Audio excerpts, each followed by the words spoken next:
T20 உலகக் கோப்பையில் இந்தியாவின் வெற்றி 8வது உலக அதிசயம். அதுவரையில் ஆடப்பட்ட ஆட்டங்களை முழுதாய் பார்க்கவில்லை. அரையிறுதியில் இங்கிலாந்தை வீழ்த்தினார்கள், தோல்வி இல்லை. இந்தியாவும் தென்னாப்பிரிக்காவும் தோல்வியின்றி வென்று வந்தனர். பார்படாஸின் இறுதிப் போட்டிக்கு இருவருமே தகுதி பெற்றனர். டாஸ் வென்ற ரோஹித் சர்மா இந்தியா முதலில் பேட் செய்யும் என்றார். காலில் பேட் அணிந்து கோலியுடன் துவக்க ஆட்டம் ஆட வந்தார். முதல் ஓவரை ஜேன்சன் போட்டார். இந்தியாவுக்கு சிறப்பாய் இருந்தது. கோலி மட்டையில் பட்ட பந்து பவுண்டரியை சென்றடைந்தது. இரண்டாவது ஓவர் அதனை மகாராஜா போட வந்தார். முதல் 2 பந்துகளிலும் ரோஹித் சர்மா பவுண்டரி கண்டார். 3ஆம் பந்தில் கேட்ச் கொடுத்தார். அவர் விக்கெட்டை பறிகொடுத்தார். அடுத்து வந்த ரிஷப் பண்டும் அதே ஓவரில் வெளியேறினார்.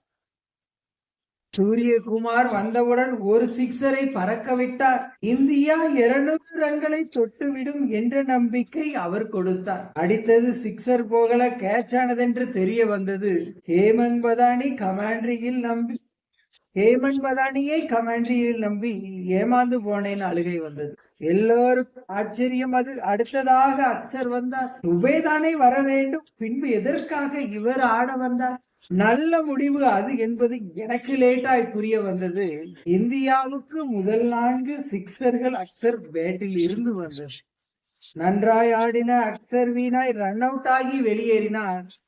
எரிய மாட்டார்னு நினைத்தேன். டிகாக் பவுலர் எண்டிற்கு பந்தை ஸ்டம்பில் பட்ட பந்து பின்பு பவுண்டரிக்கு பறந்து சென்றது. அக்சர் கிரீஸின் வெளியே இருந்ததினால் பவுண்டரி இல்லை, அவுட் என்று தீர்ப்பு வந்தது. அடுத்த ஓவரில் துபே வந்து சிக்ஸர் பணியை தொடர்ந்து செய்தார். ஓவருக்கு ஒரு பவுண்டரி என்று தென்னாப்பிரிக்காவை புலந்து எடுத்தார். அதற்கிடையே கோலியுடைய முதல் 50 ரன்கள் வந்தது. பெரிதாய் அவர் மகிழவில்லை. அதை அடிக்க 48 பந்துகள் எடுத்தது. 50 அடித்ததும் கோலி சிக்ஸர் அடிக்கத்தானே துவங்கினார். ஆனால் வெகு நேரம் நீடிக்கவில்லை. 76 ரன்னில் கிளம்பினார். 20ஆம் ஓவரில் 180 ரன்களை தாண்டும் என்று நினைத்தோம். 2 விக்கெட் வீழ்த்தி நார்ஜே 176 சுரட்டினார். திகைத்தோம். 177 இலக்கு கொண்டு தென்னாப்பிரிக்கா மட்டை பிடிக்க வந்தனர். ஹென்ட்ரிக்ஸும் டீகாக்கும் தங்கள் இன்னிங்ஸை துவங்க வந்தனர். ஹென்ட்ரிக்ஸும் மார்க்கரமும் சொற்ப ரன்னில் ஆட்டம் இழந்தனர். பும்ராவும் அர்ஷதீப்பும் இவர்களுடைய விக்கெட்டை எடுத்தனர். டீகாக்கும் ஸ்டப்ஸும் சேர்ந்து சரிந்த ஸ்கோரை உயர்த்தி சென்றனர். குல்தீப்பையும் அக்சரையும் பவுண்டரிக்கு துரத்தி விட்டனர். ஒரு வழியாய் ஸ்டப் விக்கெட்டை அக்சர் பட்டேல் வீழ்த்தினார். அதன் பின் ஹென்றி கிளாசன் மட்டை பிடிக்க வந்து இறங்கினார். கிளாசன் தொட்டதெல்லாம் சிக்ஸ் என்றது. என்ன செய்வதென்று திகைத்தோம். டீகாக் அவுட் ஆகி சென்ற போதிலும் கிளாசனுக்கு பயந்தோம். IPL பைனலில் 17 பந்தில் 16 ரன் தான் கிளாசன் எடுத்தார்.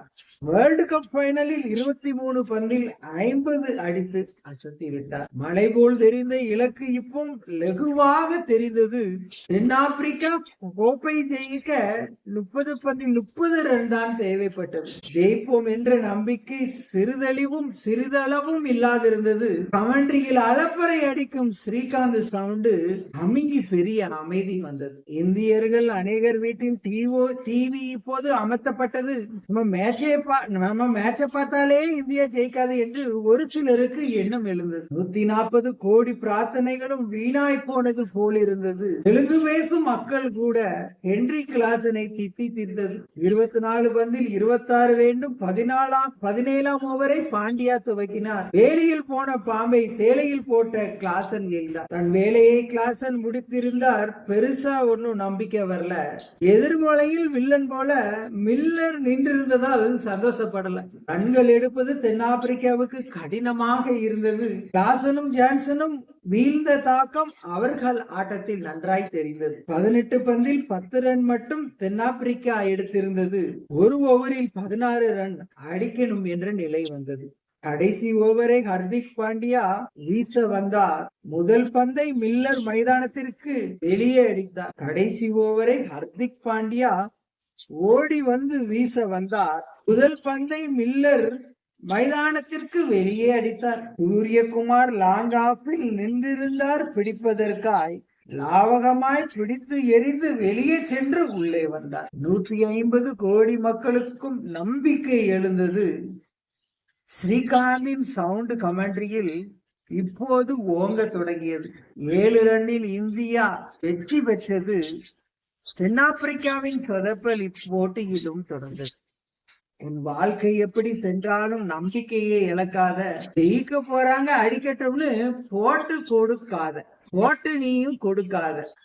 நீ செய்கிற கடமையில கவனமாக செய்திடு. கடைசி மூச்சு வரையில் வெற்றிக்காய் கருத்தாய் முயன்றிடு. நம் வாழ்க்கையும் பல நேரம் இந்த மேட்ச் போல தான் இருக்கும். நஷ்டம் கஷ்டம் அவமானம் என அடுத்தடுத்து நடக்கும்.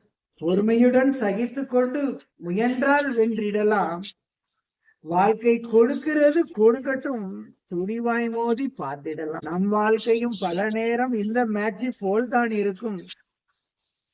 நஷ்டம் கஷ்டம் அவமானம் என அடுத்தடுத்து நம் வாழ்வில் நடக்கும். பொறுமையுடன் சகித்து கொண்டு முயன்றால் நாம் வென்றிடலாம். வாழ்க்கை கொடுக்கிறது கொடுக்கட்டும், துணிவாய் அதை மோதி பார்த்திடலாம். நன்றி.